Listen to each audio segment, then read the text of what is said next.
Welcome to Adda 247 Career Power Rajmundry.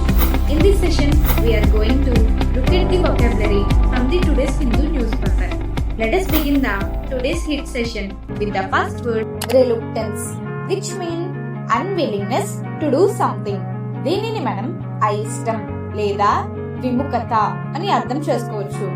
The next word is enormous, which means very large in size. దీనిని మనం అపారమైన లేదా విశాలమైన అని అర్థం చేసుకోవచ్చు. The next word is slain, which means to kill in a violent way.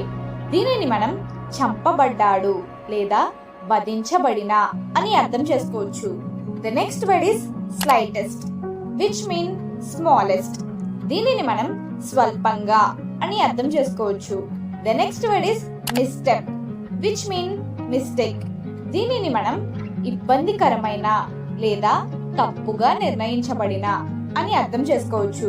The next word is afloat, which means out of depth or difficulty. దీనిని మనం తేలుతూ అని అర్థం చేసుకోవచ్చు. The next word is flock, which means group of people. దీనిని మనం సమూహము అని అర్థం చేసుకోవచ్చు. The next word is owing to, which means because of.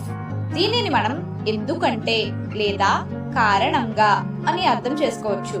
The next word is entrenched, which means fixed for so long. దీనిని మనం బలంగా నాటుకుపోయింది అని అర్థం చేసుకోవచ్చు.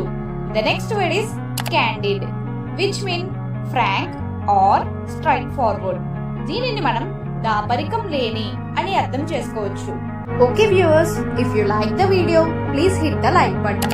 Thanks for watching and follow for more.